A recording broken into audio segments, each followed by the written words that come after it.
How you doing, Aaron? Good. How you doing? Doing well. I just wanted to pop in real quick and just say I'm kind of all over the place about this game this weekend. Uh, I feel confident, but and I see stats that make me feel that same confidence as far as the 55 and plus after the spread. The week after, they're like 1-6 teams that score 55 more points the previous week. And I know I'm confident in our team, but I'm just curious where you're at as like a general. Well, um, this is definitely this year the closest I've come to picking against the Bills. If you follow the show, people that follow the show know that most of the time I pick the Bills. I think that's probably the thing my wife gives me the hardest time about being a homer for. Although over the last few years, when you win 12, 13 games, it's not crazy to pick the Bills a lot of the time. But this one was one of the few games the last few years where going into it, I really felt almost like calling it a pick 'em and taking the just easy path out and just because it is really so up in the air for me. But I did pick the Bills to win. Ultimately, I picked them. I think it was 30-27 was my prediction, which I think is what a type of game I expect. Close. How I said that game was going to go was kind of teams feeling each other out early. I think everyone anticipates blockbuster, crazy scoring right out of the gate, and I could see it maybe starting out a little slow to get going. Teams feeling each other out, maybe settling for some field goals, and then as it gets to the half, opens up a little bit, and then whoever takes that momentum, I think, into the half in a game like this, the Bills are always trying to get that double dip, right? You defer, get that last possession in the first half, double dip. Whoever can capitalize on a situation like that, I think that's the type of game this is, where you got to steal that extra possession because either team can match points at any point. And so I think they take a little while to figure out that third quarter adjustments. I think are going to be pretty huge. Like, how does Fangio adjust to Dorsey? How does McDermott adjust to McDaniel? I think those are the games within the games that are going to dictate some of this. But I do have the Bills winning this one. Right. But I don't think it's unreasonable to project the way Miami's playing that there's going to be a split in these games Oh this year, yeah. right? Like, Bills fans can say they're going to run the division for the rest of it since losing to the Jets, but it's likely you're probably going to split with Miami. With that being said, man, if we're going to drop one of them, this one's probably the game Probably to the one to drop, drop. right? Like, get it out of the Yeah. way early, let them be the September champions. And Unfortunately. yeah, you're going to want that late one because that's probably, if you're in contention for home field, that's going to matter. If you're in Yeah. contention for any other scenario, you're going to want to win that late one. And we always talk about it at Cover One, like a lot of the success of the NFL season. Like, you definitely want to win these AFC games. You definitely want to win your division ones, but it's how you're trending heading into the postseason. Like, I want the 1 seed, but I'd rather the team be clicking on all cylinders in those last 2 to 3 weeks and get the wild card than sort of, Fair. back in as the 1 seed because they got a bunch of early September wins. To me, it's more about playing well at the right time. So if you're going to drop one, this is the one to drop. But maybe we steal one and win one, Hey, I'll take that too. Right? I see Thomas is in here. Anthony, I see you in here. If you want to join, I know you're working a lot of the time, but if you want to join as a speaker, join on in. I see LaShawn in the house. Al, Olive Skin, all you guys. Andy, what's going on, guys? Appreciate everybody. Good morning, Thomas. How you doing? We're doing good, man. We are in elite Western New York fall season. This is gorgeous. It's a little chilly to start the day, but it is going to warm up real nice here, especially this weekend's supposed to be like a little even warmer than it has been, isn't it? Yeah, it's supposed to be 77 on Sunday. It's going to be unbelievable for an October game. Yes, I will be golfing all day tomorrow. Actually, I was out your way on last Saturday, which ended up being a nice day, but it was very chilly in the morning. We got to Terry Hills at like 7 something in the morning, and it was freezing cold, wet. But then it warmed up as the day. So I think that is going to be how it goes a little bit this weekend as well. See Anthony coming in as well here. Ironically, I actually enjoy it being a little bit chillier than I do the alternative. Wow, yeah. You're moving around Delivering a lot. in the fall. Yeah, delivering in the fall is, I mean, that's primo weather. Right. Yeah, I bet. So did you hear any of William and I kind of discussing, going into the game, obviously, like the confidence level of the Mafia coming off of what Miami was able to do, not just in against the Denver Broncos, but really that performance the offense put up week one was still impressive too. Like that confidence level is probably as down as it's been in terms of going into a game, but still, I mean, this is a heavyweight fight. I think there's a healthy respect for the Bills fans, and I don't know if it's necessarily mutual. I think in the past, the Bills would have came into this game because of how Josh Allen and the Dolphins have kind of gone toe to toe. Josh having obviously the better of both of those, I think the last 10 matchups, he's 27 touchdowns, 5 interceptions. He's 9-1 against the Dolphins all the time. He's just, however you want to kind of position it, Josh Allen's done very, very well. I think this is a different situation. We know what the Dolphins are now. I mean, there was questions on Tua's health. There was questions on if Vic Fangio and Mike McDaniel, how things would look. Thus far, they're every bit as advertised. And I think Bills fans, like I said, have had a lot of respect for this team going into this matchup. So I don't know I don't know how they really feel. I think there's a level of excitement, but I think it's like cautious optimism per se. How about you, Anthony? I haven't got to chat with you in a while. How are you, feeling about this matchup and seeing, where's your confidence level at? And where do you see it in the fan bases? I'm super pumped for it as like just a pure football fan. Schematically between the two teams, it's such a fun matchup to see how the Bills have crushed things the past couple of weeks and what Miami has been doing.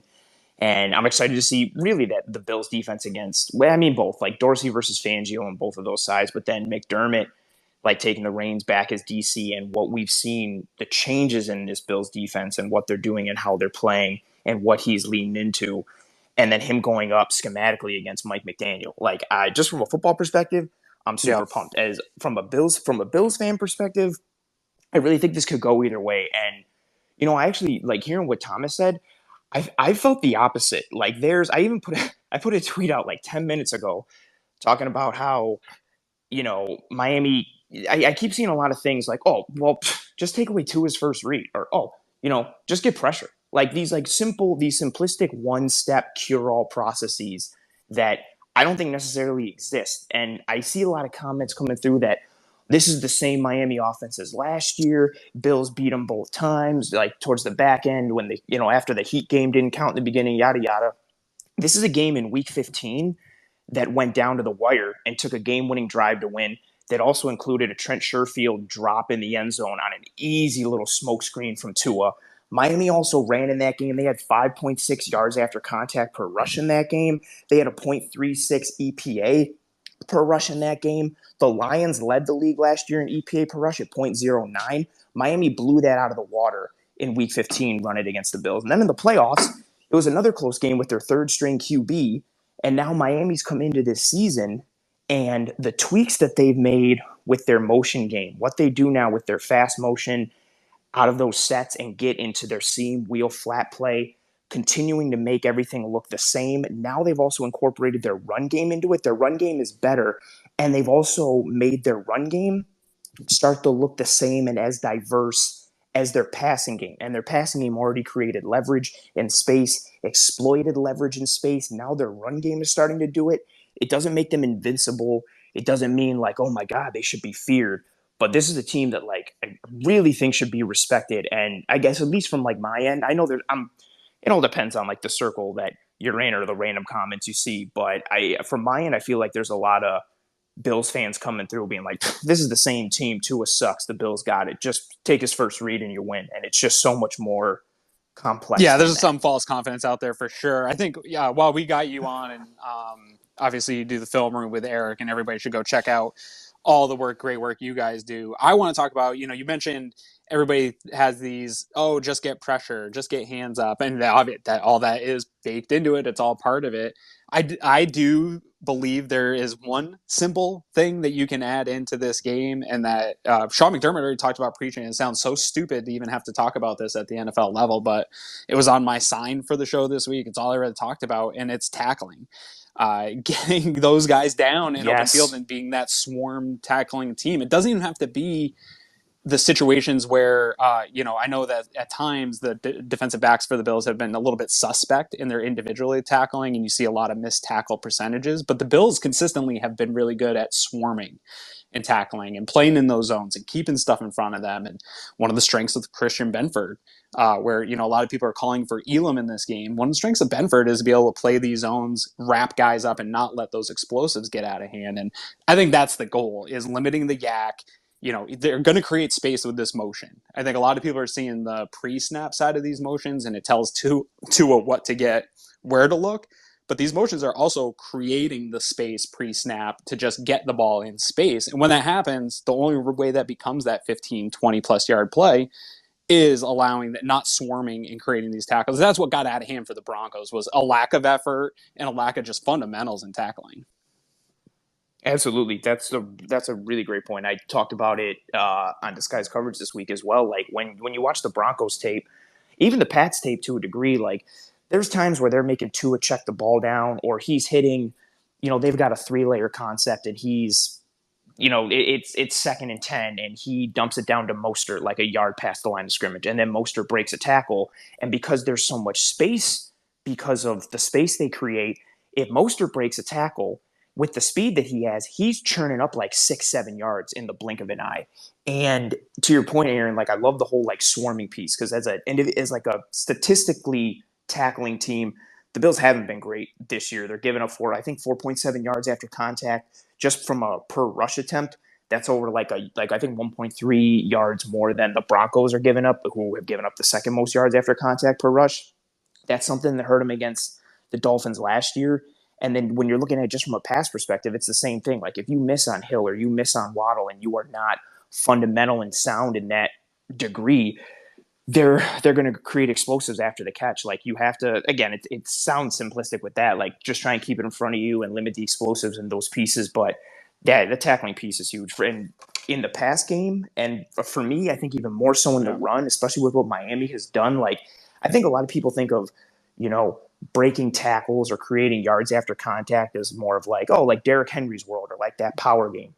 But because of the speed that the Dolphins have in the backfield, even with just like Ahmed, who's like the RB3 now at this point with A-Chain coming back, Miami's run game this year, they're 1st in yards after contact, they're 3rd in yards after contact per rush, they're 2nd in broken tackles, they're 2nd in missed tackles, they're 1st in broken tackles plus missed tackles forced per rush. They're also 2nd in EPA per rush and 2nd in total EPA on the ground. Like they are forcing missed tackles left and right because, like you said, the space that they create schematically, but then the individual skill sets built into it. And the Bills can remedy a lot of that by, it gets checked down to Mostert. Cool, Benford makes the play or Milano makes the play. And I think having a little more athleticism that the Bills have now on defense, that helps towards that. But the swarming piece is going to be huge. Like at the end of the day, you kind of, not that you have to bend, but you have to, Hill and Waddle and Mostert and A-Chain are literally probably like 4 of the fastest players in the entire NFL. And they've got some other pieces too. So it's going to take a whole community. A terrible recipe was to add to some of the data that you were just talking about in this sort of topic is DVOA adjusted line yards data. Bills rank out pretty well, right? They're 8th overall, 5th in power success, 2nd overall in stuffed run percentage. So they're playing well. Number 1 in adjusted sack percentage. So nothing against this defense, but for this particular matchup and the problems you just talked about, and a lot of people talking about Tua in this past game and Tyreek, but the run game to me is what terrifies me, and the horizontal stress they put on your defensive line. Open field tackling, Bills rank 31st in DVOA. Denver, 32nd. That's not good. That's open field. So that's like a missed tackle that leads to 10 more yards for the opposing team in open field. That's not good. Second level. So that's a player getting to the second level and gaining an explosive run. Bills ranked 32nd. Denver was 27th. Even after what Miami did to Denver, Bills were still worse than them in that department. But I go into this matchup and Thomas and anyone else listening who wants to jump in here, going into this matchups, I see one of the strengths right now of the Bills defensive line, to me, Groot, elite level run defender, especially in contain. And I think Leonard Floyd has that ability too, where you can't just wash him horizontally. He's going to keep contained. So what is going on with this Bills run game? Because I think at least the front four are designed to limit some of what Miami's going to be trying to do here in a horizontal type run game. Is it the linebackers missing spots? Is it the cornerbacks not coming up and playing the run defense like they're supposed to? I know this scheme puts a lot on corners to defend in the run, but the way these edges play, you shouldn't be seeing the data the way we're seeing it. Many people ask us the best way to support us here at Cover One, and that is to sign up to become a Cover One Pass member. That contribution helps give us the access to all the data and information we use to create the content that you love.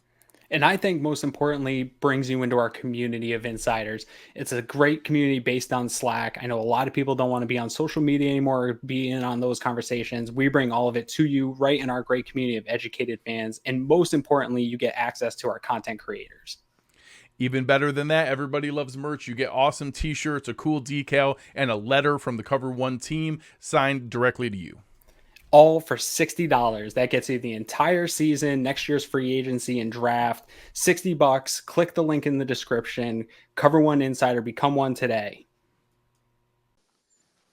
So much of what's going to happen with Miami, too, is everything that they do to make you play with hesitation.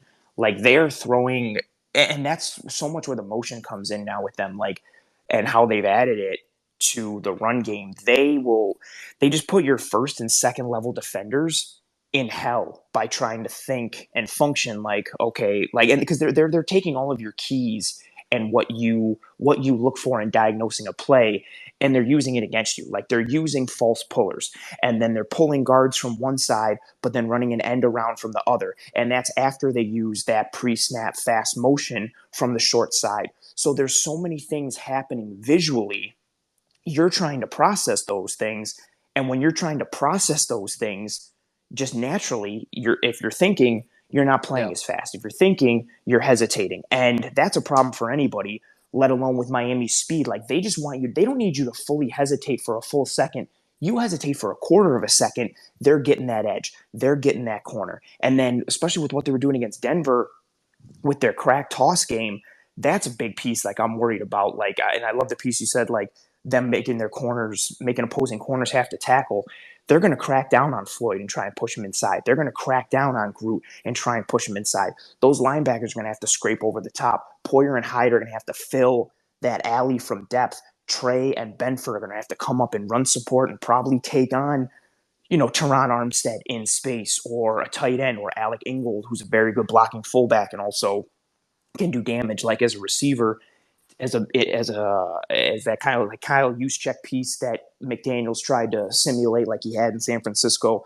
It's a really good point, though. Like, the run game is really where it starts for me, because if we know what the passing game is, and when I say we know what it is, I just mean like it's dangerous. But the run game, and McDaniel said it coming into this year, he wanted to be more purposeful and better with their run game, and it has been. And now you've got the run game that mimics the dangerousness of the pass game, and it's a run game that doesn't just – most run games are like, oh, they'll just, like, bleed you slow. Their run game, like, bleeds you fast, and it's bad. No, I agree. And I think run games are, in the modern NFL, so undervalued. Obviously, the position itself, a big talking point of being undervalued. But the Bills' offense, the best I've ever seen it at the end of that, was it the 2020 year, heading into that playoffs and then that playoff run. The run game was clicking, and it wasn't like crazy, but when you have an offense that has some semblance of balance, like, defense is just forced to play on their heels, and that's once you're playing on your heels on a defense and you're thinking for a split second, and with speed from a team like this, it's just too much. It's overwhelming. Joe DeRosa also in the house. I want to flip this a little bit, Joe. I don't know if you had a specific point you were going to make, but I would love to flip this over to the other side of the ball, because I think the best way to stop Miami run game or to slow down this attack is to put up some points. And I think the conversation isn't being talked about enough. Like everyone's trying to figure out how do the Bills stop Miami, but I think it's an even taller task for the defense of Miami to stop Buffalo. If that, I know it sounds crazy because of what we just saw the Miami Dolphins display, but when you actually look at the matchup, like I think Bills offense is probably the toughest test Miami's defense is going to face, has faced so far, and is going to face for a long time. Yeah, I agree. And hi, everybody. Good morning. Sorry if you hear any techno in the background. I'm at the gym. But I agree with that, Aaron. I was actually going to make that point too. So for me, obviously, you know what you're going up against with Miami's offense. I think it's a bit irrational to expect to shut them down. When you go up against any of the premier offenses in the league, you have to call a spade and realize that you're only going to play to your strengths, but you have to basically, it's not to say like cave or, treat this offense like it's this immortal thing that you can't stop, but rather, accept that there's going to be parts of your matchups where you kind of have to play into it. And where I think for the Bills defense, just real fast, I think the Bills defensive line is going to be the biggest point of this game, because I think if you could manipulate the field with a lot of pressure, as well as some of the things we've been seeing from the defensive line, like getting your arms up, hitting those holes, these types of stunts they're doing, the simulated and creeper pressures that I know Ant and Eric talked about on their episode, I think that's really where you can actually slow this offense down. Because really, one thing that I felt with their offense is their speed is because they're not really being pressured much. Like they're going up against these teams that, in my opinion, have defenses that aren't able to really hit home as well as the Bills' defensive line has been able to do over the past couple of weeks. I think if that pressure could be generated and continue on the trend it's been going on, I think that might allow you to get to Tua where he has to hold the ball for an extra second, because all you have to do is take parts of the field away. Again, easier said than done. But I think more of manipulating Tua's processing is how you could win this game and slow that offense down. But for the Bills offense, yeah, it's to me, I think what we saw in Washington, where you kind of leaned on their rushing attack, that's what you're going to see this week again. To me, it just matters more that you control the time of possession, that you try to bleed the clock, that the best defense really is a good offense, and you kind of lean on these power runs with Murray and Harris, these outside runs with James Cook, maybe allowing Josh Allen to take advantage of any holes that get created. I think, again, the way that they've game planned over the past couple of weeks, where they've kind of dressed up their early downs to just try and gain positive yardage and have these short down distances for second and third where you can extend drives, but it doesn't have to be explosive, is really the key, because then all you're going to do is keep Miami on the sideline, and then these methodical drives that keep going and eventually hit the end zone, because it is a good offense and has the talent to sustain. I think that's really where you can go with this game plan. And I think that's why, for me personally, when I've seen all these predictions about the score, I've been of the camp that it's probably going to be anywhere from like a 27-24 to like a 24-20 game, because I think, like the Chiefs game last year, the strategy is going to be extend drives, keep them off the field as much as you can, also try to gain turnovers if you can. But really, the idea is we don't need to be explosive, because they're just as – I can't say we don't need to be, but they're an explosive offense. The best way to mitigate that is to not let them have the ball. Totally. And I do think I don't think Bill Belichick cracked a code or anything on how to slow this team down, but I do think something that plays into a strength of the Bills is, you're right, Joe, that you go up against a powerhouse offense, they're going to score points. I know everybody's frustrated with the Bills defense and playoff performances that they don't shut out KC or stop the Bengals offense. And it's like, you're dealing with some of the most elite offenses in football. They're going to score. You need your offense to step up in those types of games. This matchup specifically, one thing I'm interested here as we get into the season, everything's being made. Obviously, Anthony talked about it. It's so hard to watch this Miami offense and understand how they're doing it, like getting Tyreek Hill in these motions where he's going at full speed and he's getting into space and it's seemingly disrupting the league. One of the things the Bills are going to be able to do to disrupt some of that is, I think, for this game. So you're talking about score predictions. I predicted it to be 30-27, which I think is a reasonable, but I said it's going to be one of these games that I think people are going to come out and think that the scoring is going to just rip up the scoreboard to start the game. I think teams are going to feel each other out. I think the Bills are going to be able to mitigate some of that speed if they don't let the explosive plays happen between the 20s. and they allow Miami gets into the red zone, I think you're going to be able to stall out some of those drives because short field will mitigate a little bit of the speed and allow that bend but don't break style of defense that the Bills employ so often, and some of those drives and field goals. And field goals against the Dolphins is a huge victory. Like having them put 3 on the board, those are the victories you need to get in those games. To me, those are almost just as valuable as turnovers, is making their drives end in 3. I agree with that. And again, if the Bills' offense is actually performing up to snuff, then what you're seeing is we'll invite you to kind of, get yourself into a position where you don't have a lot of space, and we are going to stall you out in the red zone. It's easier said than done. Again, I'm speaking perfectly hypothetically, but stop them, only give up 3 points, and then it's a win. Because if your offense is moving faster than them and you're up 14, what's 3 going to do? So I agree with that. I'm so out of breath. I am so sorry. Yeah, I can hear that. Here, Whittle, we got you coming in, but Chris Kepner has been here. He was, I think, up all night watching the Ryder Cup, so a little late to join here today. Chris, how you doing, man? Good morning this morning. I'm good, man. Yeah, I'm Yeah, sorry right. about that. I was up pretty much all night except for about an hour watching the this Ryder Cup, and bloodbath. then oh man, it's been crazy. I mean, I think we were both kind of high on Europe, but I didn't expect, I didn't expect hopefully this. the Bills don't have this type of performance that the U.S. is having right now. So Yeah, well, I mean, it's still some pretty good golf that we're seeing. It's just if you're a fan of the U.S. and rooting for the U.S., tough then day. it's not great. Yeah. But yeah, you guys, you guys have been having a great conversation, and pretty much have agreed with everything you've been saying so far. I mean, all 3 games that these two teams played last year were 1-score games.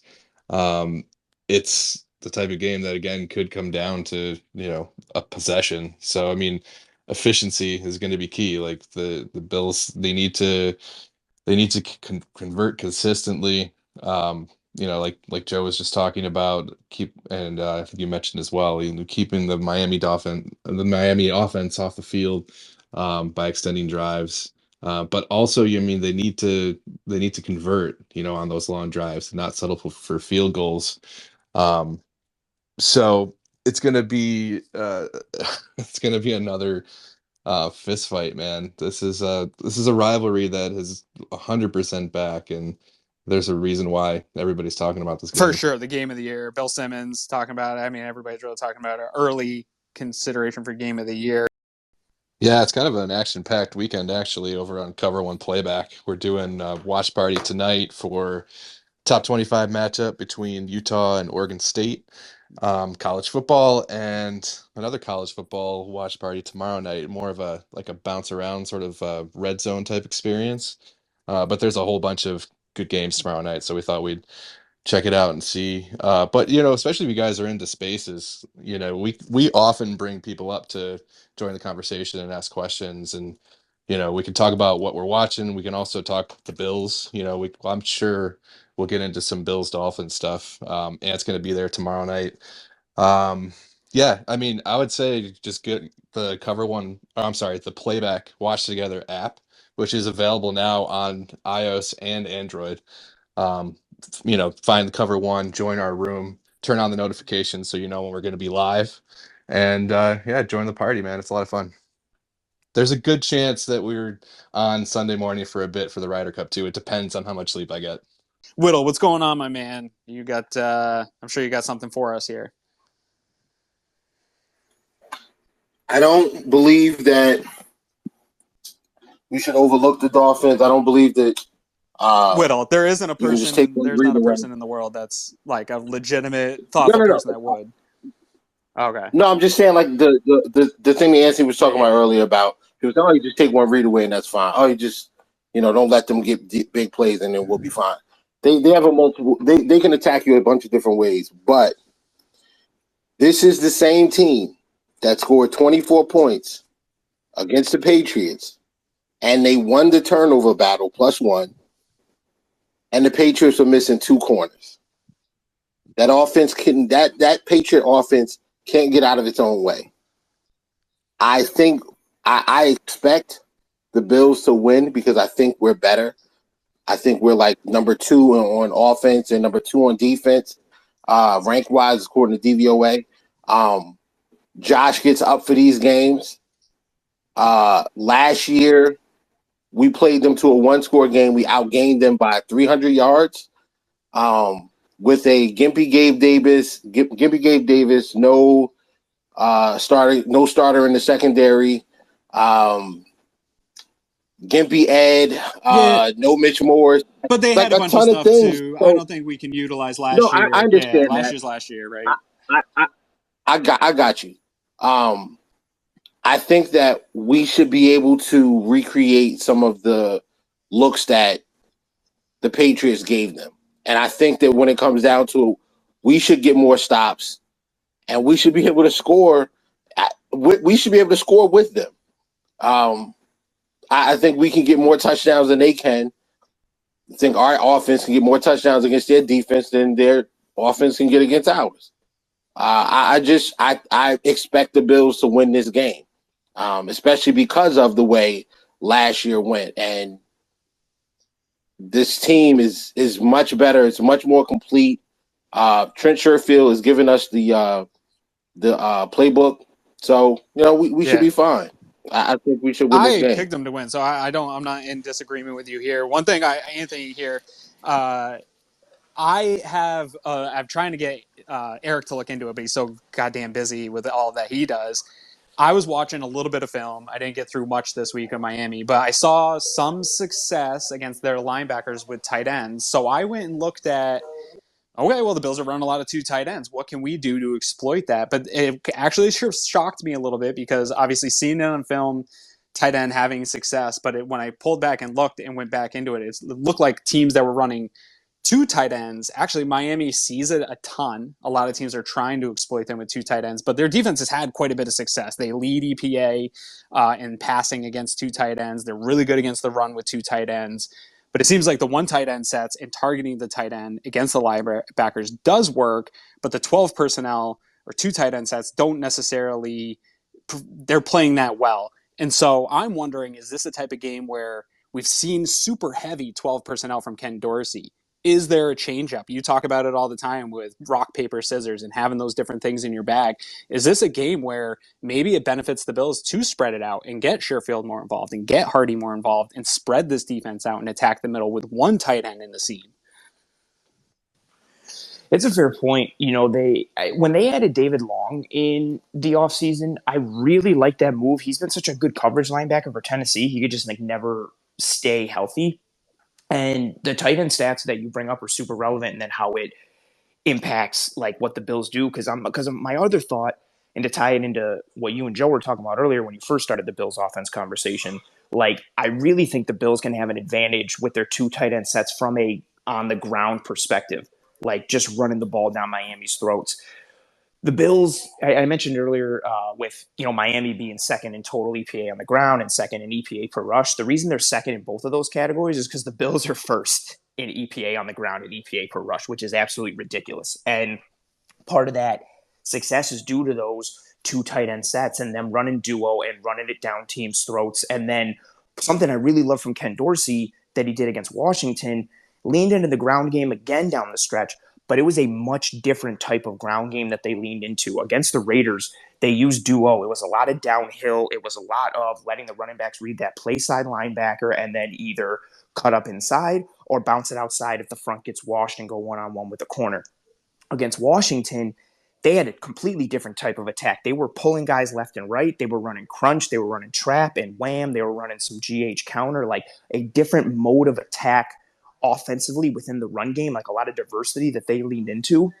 I think Dorsey's going to lean into that run piece again because of the ball control aspect and because the Bills are a legitimately good running team and you can run on this Dolphins front. Now, going back to that pure tight end of the pass game piece, what's nice if you go with the 2 tight end sets is you force Baker to have to cover. And that's not his skill set. That's not his strong suit. That's not where he wants to live. Whereas if you just go 11 personnel and then you've got your 1 tight end, they can put that nickel to the receiver side or the receiver strength, however they want to lay it up, and then you can put David Long on your Dawson Knox or on your Dalton Kincaid. So it still could work because I I favor Knox and I favor Kincaid, especially in space, especially if they try to spread out this Miami defense. But I think you still might see a good amount of 12 just because the Bills have been so successful running the ball within that piece. And then one last thing I wanted to build on Whittle's point with talking about what the Pats did.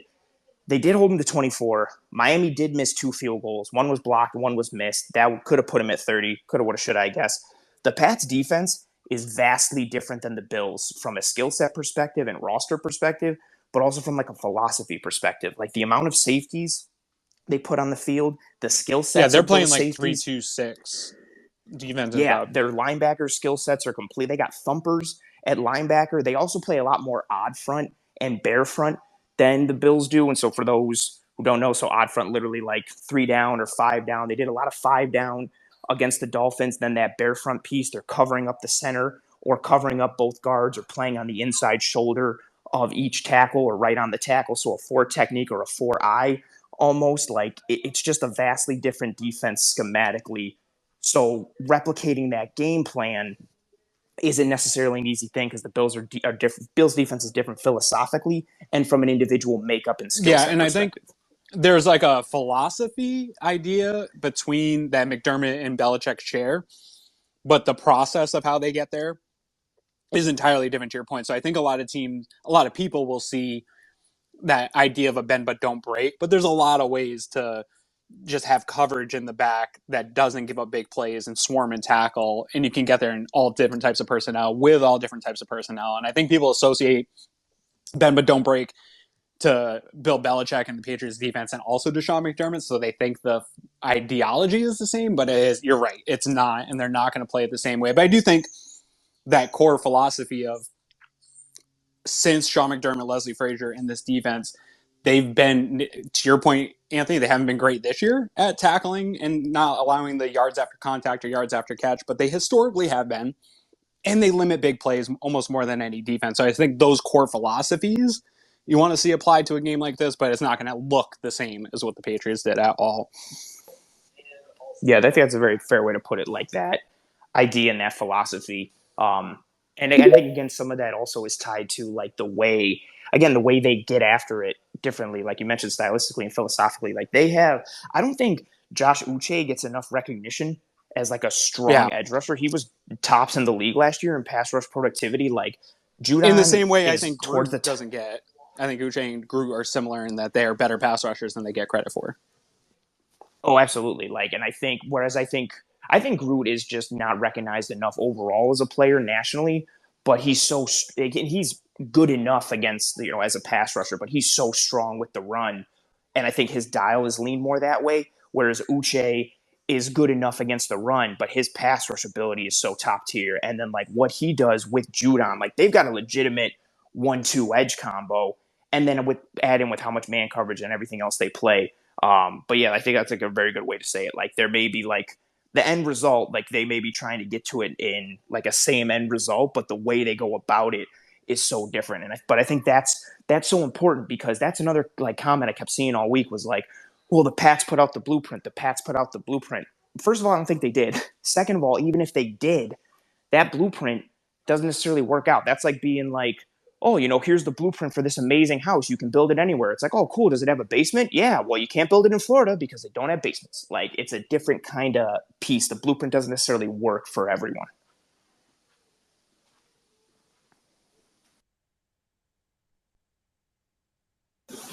I also need the Bills to win because I made some bets, and one of the bets is if the Bills win, the Dolphin fans I bet with have to sing the shout song on a recorded space. And if the Dolphins win, I have to sing the Miami song or whatever, however it goes. So I need Buffalo to win this game Sunday. What is the Miami song? I was about to ask. It's terrible, bro. It's terrible. Is it like, I'm not even making a joke. Is it like Welcome to Miami by Will Smith from like way back in the day? Like, what is their song? It's way worse. It's hard. Like I refuse to sing it. Just YouTube it. It's terrible. It's terrible. I didn't know they had one. I'm actually going to go YouTube it after this. They need a remake by Pitbull, I feel like. But How is he? That's a really good point. How is he not literally how is he not the official Dolphins theme song guy? How is that not he is everything That's what I Miami. He's think. Mr. Yeah, right. 305. Bull, Flow Rider, Rick Ross, Trick that Homo, anybody terrible, Yeah. other than terrible what they music. currently have. Miami, home of just awful musicians. All right, we are coming up. We got a 20-minute warning here, so I've already kind of given my prediction, obviously on the post game or on the preview show. I said 30-27. Again, I think a slow start. These teams feel each other out. I think really the game within the game is pretty much what we've been talking about here, where it's how did these two teams and their coordinators adjust to each other throughout the game. So I see, slow first quarters, a little explosion in the second, slow third quarters as we see those other adjustments and the scripted plays coming back out, and then boom in the fourth quarter. I think this is going to be one of those classic games that in the fourth quarter you see some explosion, a little back and forth, some lead changes. And the way I predicted this one was Bills, Tyler Bass rolling out big time 50-something yard field goal game winner. I feel like he needs one of those to get on the national spotlight and get the credit that he actually deserves, being the special teams player of the week last week. This dude's one of the most legit kickers in football, and I feel like he needs that recognition. A game winner against a team like this on the game of the week, maybe game of the year, would do that for him. Where are you guys at? What's your predictions? How do you see this game sort of flowing?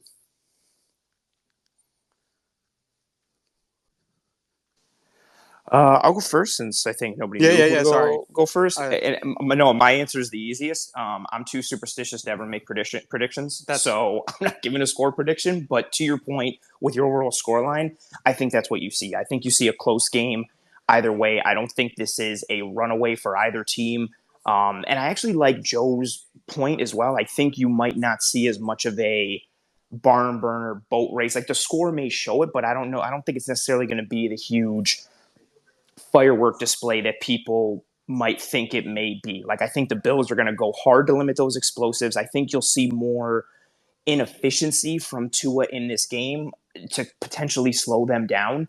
And I think that's really going to be the piece that you see. I think it's going to be a close game, and I don't think even if the score is higher, I don't think it's necessarily going to be due to each team just marching up the field left and right explosives. It's just going to be more of a methodical attack-minded piece, and then you'll see who can be more inefficient and who can generate more explosive plays defensively, and I think that'll stem the tide.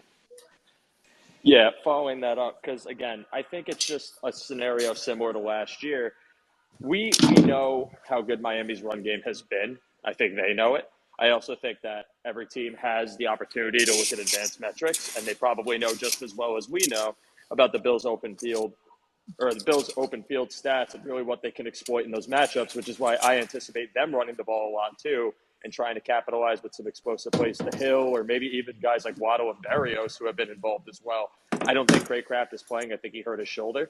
So with those guys involved, I feel like it's going to be a matter of let's force the Bills' hand. Let's try to use our speed on the outside, on the inside, whatever we can get. And if they can't shut it down, then we have the best of both worlds because we can run this ball effectively, gain first downs, get points, but also bleed the clock away from an offense that I know that team has seen up close, respects, and probably has the same mindset of, well, we don't want them on the field because we know that despite the fact that we have a tight defense and we have this coordinator and all this stuff, they have Stephon Diggs, they have a plethora of weapons, they have a good running game. We don't want to have the opportunity to have Josh Allen on the field as much as we want our offense to be there. And vice versa for Buffalo, I think it's the same strategy. It's your run game has worked, and what I love about Dorsey this year, and I think you guys alluded to it, is he isn't afraid to lean on the run game when he needs to do so. It's not a matter of we have to shoehorn Josh Allen to be the focal point every single week. I definitely see growth in the mindset of Allen obviously is our strength. He's our quarterback. But if we have something that's working, especially on the ground with these outside-inside runs and all the different types that you guys talked about, then why stray away from that, especially when we've seen it work against Miami before? And this is not disrespecting Miami at all. They can have a great game in this respect, but I think this is the game plan you have to try, especially on those early downs, again, because I think the way that each team is going to approach the other is really this cat and mouse game of, again, like Anthony said, sustained drives, we don't need them on the field. And then in that regard, similar to how you see these high-powered matchups go, you'll see a game that, in my opinion, would be lower scoring. Now, I would love a Tyler Bass walk-off, but I have maybe a homer mentality here, maybe because I'm a Bills fan. Actually, that's 100% the reason. I think that it works for Buffalo, but I think what's really going to matter the most is whoever wins the toss, whoever defers, gets the double dip, because I think that double dip would loom huge if they're able to pull it off in a game like this. Yeah, I agree emphatically with both of you guys. I think this game is interesting in a couple different ways. Obviously, we know there's a ton of matchups that are really fun to watch. You have two second-year offensive coordinators, even though it's a head coach, obviously with McDaniel, but two second-year offensive minds against, two very, very seasoned defensive minds. That's going to be a fun watch. The other one that I mentioned last night on my show was it's Tua versus Josh in a game where there's a lot of naysayers on both sides of the court. Both of them have a lot of people that still kind of, have their question marks as to if they're legit or what they do right and what they do wrong. I think this matchup, it's just going to come down to, truthfully, because I think the Dolphins offense is what it is at this point. We know that they're very, very potent. We know that they can score. Sorry, Joe, I'm like you. I'm out of breath.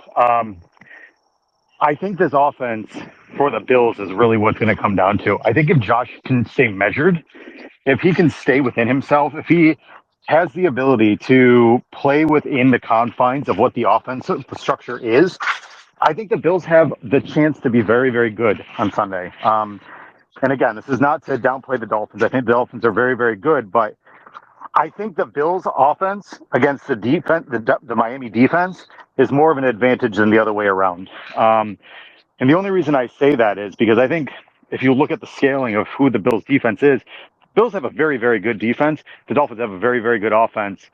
I think the Dolphins have some question marks on defense. I mean, Anthony, you talked about their linebacker core. Van Ginkel has been very good, but there is still questions there.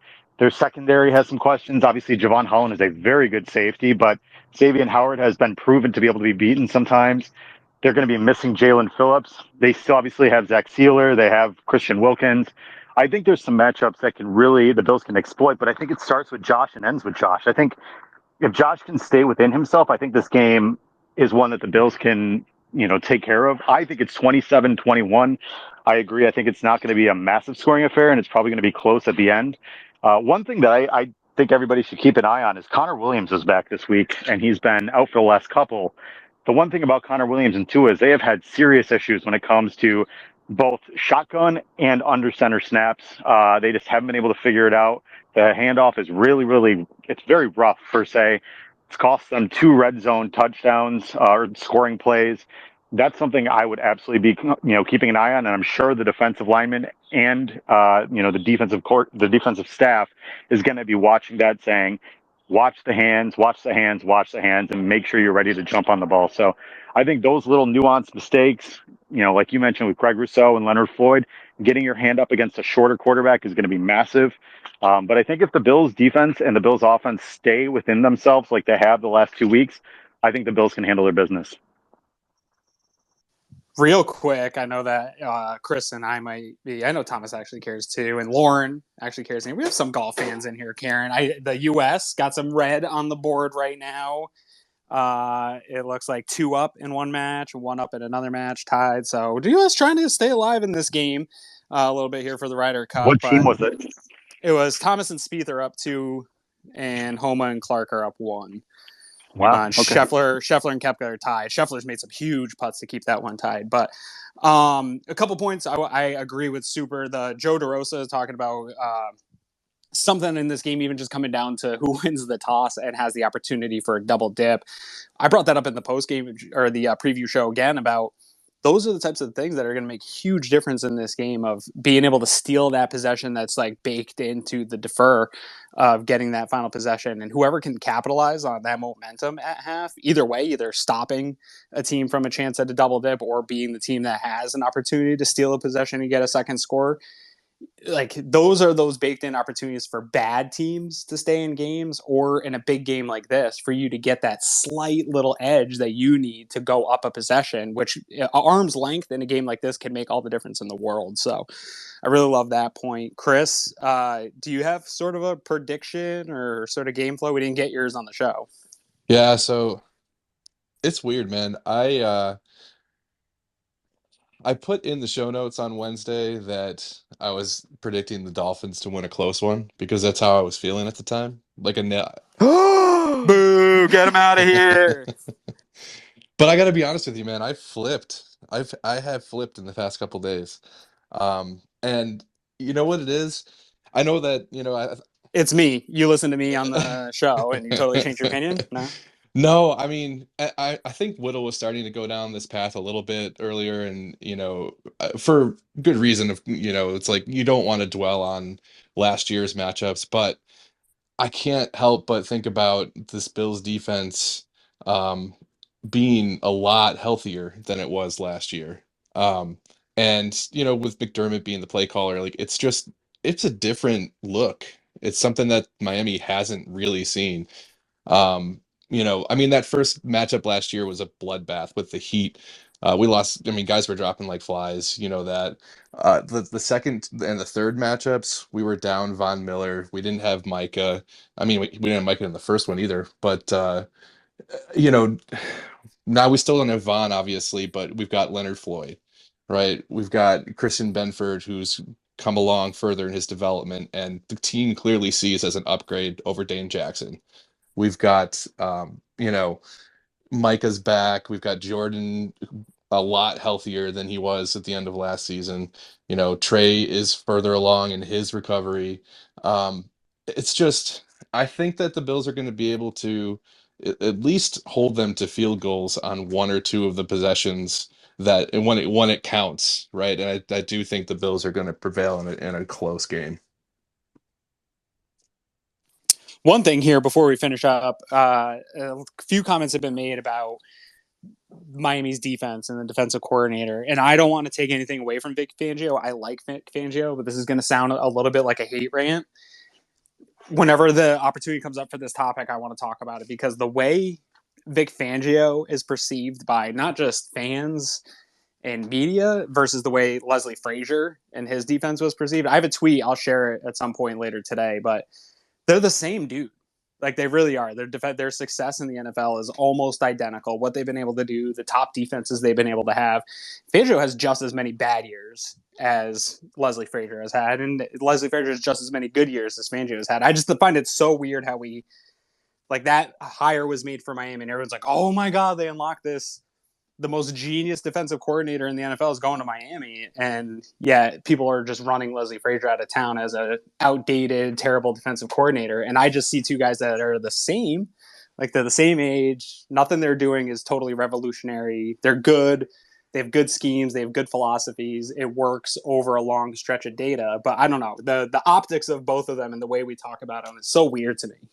Yeah, and one thing I think I want to follow up that point is too, like, it kind of reminds me of this like recent discourse about Sean McDermott too, because I think people forget just how good he was in Carolina. And when there was like this national conversation about him inheriting the defense and what is it going to look like we have seen examples of what it has looked like in the past. And I know, again, that's years ago. So like your argument could be, well, it's not 2016 anymore. Like it's different now. But you got to remember, like, it's not just sending pressure willy-nilly, like nonstop all the time, like Josh Boyer did last season. It's like he's calculated. He knows when to take his risks. He knows when to be aggressive and when to kind of keep things down to a simple scheme. And I just feel like there's been this like absence of discourse or even more negative discourse surrounding him than positive. But the reality is, like, I understand they've played three offenses that were composed of a Zach Wilson, Jimmy Garoppolo, and Sam Howell. But again, like, you can only play who's on your schedule. And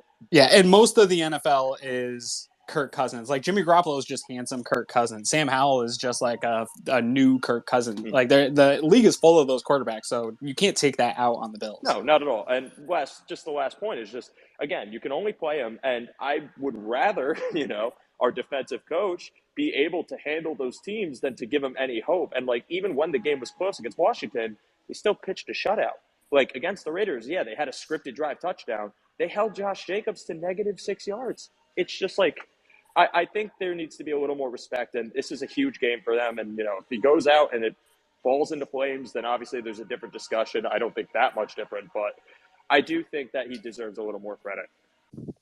My hottest take might be that Tua is just Hawaiian Kirk Cousins, and that any of those QBs would put up like crazy numbers in this offense, the way that these skill players are and the way that the spacing works in this offense. There's nothing against Tua. Like, he's the perfect type of QB you want to ride this ship and be the guy that drives it, but he's just Hawaiian Kirk Cousins at the end of the day. Whittle, you're coming back. What's going on, man? Oh, I thought I gave you the request back here, Wagering. There you go. You there, Whittle? Yes. I just want to. All right, we got 5 minutes. Okay, I just wanted to ask Anthony, how much of an impact does he think Ed Oliver can have on this game due to his pressure? I know his pressure numbers are like off the chain, and he's always been a really good penetrating defensive tackle, especially against the run. What do you see from Ed Oliver? And then somebody else mentioned the issues with that interior offensive line that they have. I think Connor Williams has been injured or whatever. So just wanted to ask some questions about that. Yeah, that's a super good question. I think the simplest path to victory on that side of the ball for the Bills defense is interior penetration against the run and the pass. And it starts with Ed and Daquan. And Ed's pass rush numbers have been nuts.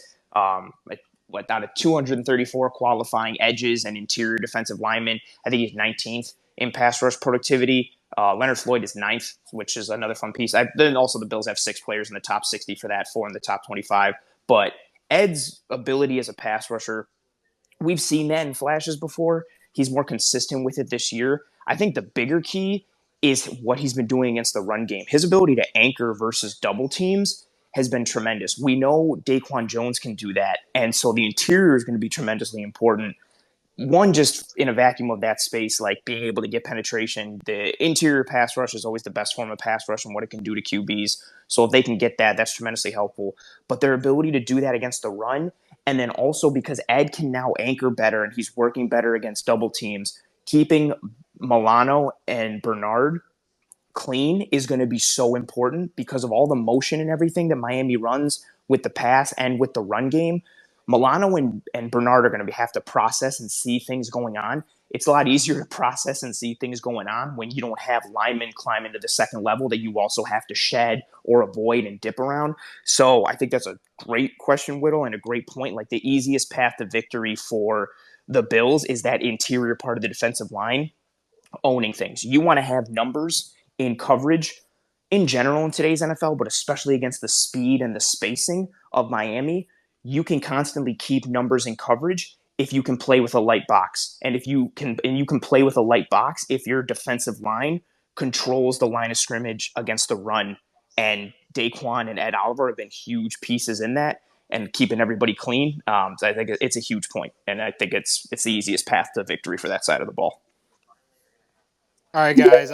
William, again, you and Venture, we will get you in next week here. We got to wrap up here, so William, go ahead and get a point, and then we'll go around the cool. The horn. One final question for you, Anthony. Do you think Miami's offensive line is closer to being the offensive line that only allowed 1 sack, or the closer to being the offensive line of last year, just with better scheme? I think it's the second piece. A lot of what a healthy Teron Armstead makes a huge, huge difference. And they're a fine run blocking like unit in terms of what they can do and like move bodies. But so much of the sack numbers and the pressure numbers for Tua positively, like with how little he's been sacked and pressured and all that, it's due to the scheme and design from McDaniel. It's also due to Tua. Like, I think one of the pieces that gets overlooked with him, and I know the whole his first read type of thing, he's very adept at moving defenders with his eyes and knowing how to get that first read open, even if it's not open. And then he's got the quick release. He throws with tremendous anticipation. So I think it's that second part. It's the schematic piece. It's the design of the offense combined with Tua individually. That is the reason you're seeing, those pressure numbers and those sack numbers be so low for Miami this year. I was going to say. Yeah. I've said it for so many years. You see Josh Allen buy the offensive line gifts every year, and I've always said that they need to get together and buy his something because he makes them look so much better. And Tua's the same way. His offensive line, their grades and the way they're being talked about right now, they need to shower Tua and McDaniel with presents because they're definitely making them look better than they are here. Real quick, and Anthony, we can start with you and kind of go through Thomas, Whittle, you're welcome, Joe, anybody. Give a send-off here. What do you've got coming up for contact, what people can expect, and anything else you got to say here before we close out? Joining Joe on his show tomorrow morning, Saturday at 11 a.m. So get a double plug for that. And then for me, it's just a regular rotation of things. Disguise coverage live every Tuesday, 9 p.m. Eastern, and then co-hosting the Film Room live every Wednesday, 7 p.m. Eastern. And that's me. Awesome. Thanks for coming today, man. Yeah, I appreciate you having me. I'm glad I had some time. Yeah, Thomas, what's going on, man? What do you got coming up? So last night had the whole late night had Sam Marco from Believe. He hosts the Perfectville podcast, the Dolphins Perfectville podcast. Really good insight. He had some really fun details about the team. You could check that out on Cover One's YouTube channel, as well as any pod place that you pod. Check it out there. Next week, we're going to have a Jaguars specific content creator coming on to kind of talk about that big London matchup. That's all I got. Cool. Chris, you got anything coming up? I see you posted something. Yeah, it's kind of an action-packed weekend, actually, over on Cover One Playback. We're doing a watch party tonight for top 25 matchup between Utah and Oregon State. College football and another college football watch party tomorrow night. More of a bounce around sort of red zone type experience. But there's a whole bunch of good games tomorrow night, so we thought we'd check it out and see. But especially if you guys are into spaces, we often bring people up to join the conversation and ask questions, and we can talk about what we're watching. We can also talk the Bills. I'm sure we'll get into some Bills Dolphins stuff. Ant's going to be there tomorrow night. Yeah, I mean, I would say just get the the Playback Watch Together app, which is available now on iOS and Android. Find the Cover One, join our room, turn on the notifications so you know when we're going to be live, and join the party, man. It's a lot of fun. There's a good chance that we're on Sunday morning for a bit for the Ryder Cup too. It depends on how much sleep I get.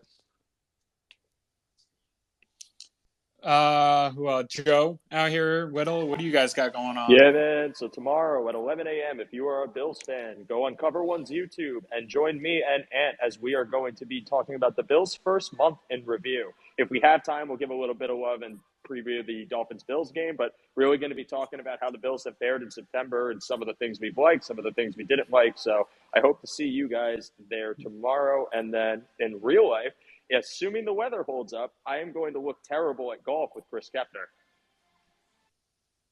You guys golfing together? I'm golfing all day tomorrow. Yes, it's the first time I'm ever playing. Doing our own Ryder Cup. Yeah, and by that he means I'm going to probably go over 100 strokes on a 9-hole golf course. So prepare yourselves because I am awful. There you go.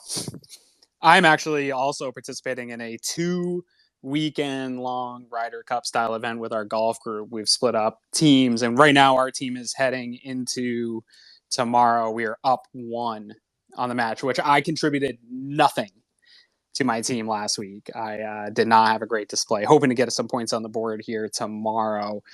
We played a great course, Terry Hills out in Batavia, really fun. And then we're going to Burncliffe tomorrow to play. So I'm really excited. We're playing some nice courses. And it's a great weekend here to get out in Western New York and down in Southern New York where you guys live. Cover One is excited to once again partner with the most dynamic name in fantasy football, Underdog Fantasy. If you have your one home league and that one draft each year isn't enough for you, then Underdog Fantasy is for you. All the fun of drafting your own players, but without the waivers and lineup decisions. Best ball drafts allow you to have all the fun of drafting your team, all the chances to win big with none of the week-to-week hassle. Use promo code COVER1 when signing up to make your first deposit, and Underdog will match that deposit up to $100. That's $100 in free play if you use promo code COVER1. Even better, Underdog's Best Ball Mania 3 contest is going to make 3 players millionaires. That's right, $10 million in total prizes. $2 million to first, $1 million to second, and $1 million bonus to the team with the most regular season points. 3 chances to win $1 million. Sign up now using promo code COVER1 and take your chance at $1 million today with Underdog Fantasy. So, anyways, we're going to wrap this one up for the day because I have to get to the putting green and actually work on my short game a little bit so I can put some points up on the board for my team this weekend. But don't forget to check out Air Raid Hour guys on the pregame show as well this weekend before the game. Make sure you tune in to the Cover One YouTube channel. A great pregame show always. And then tune in to Greg and I for the post-game reaction show. No matter what, we're going to be there for you to either talk you through a great Buffalo Bills victory or maybe a tough loss. We'll be there for you as well for that. So appreciate everybody coming out. Whittle, what are you doing, man? I see your hands up. What do you got going?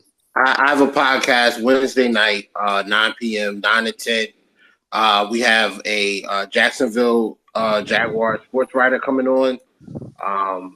So and that's every Wednesday. So make sure that you listen to Whittle's after you come to Cover One Buffalo, which is also at 9 on Wednesdays. No offense, Whittle, but this is mine, so I'm gonna make people go listen to you after. Is that fair? Good, understood. That's fair. All right.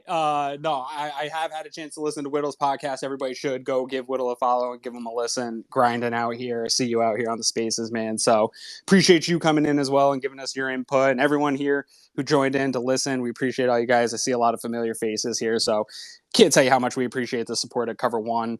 Hope everybody enjoys the weekend, and we have a nice, relaxing Sunday with some good football. So appreciate you guys coming out, and go Bills.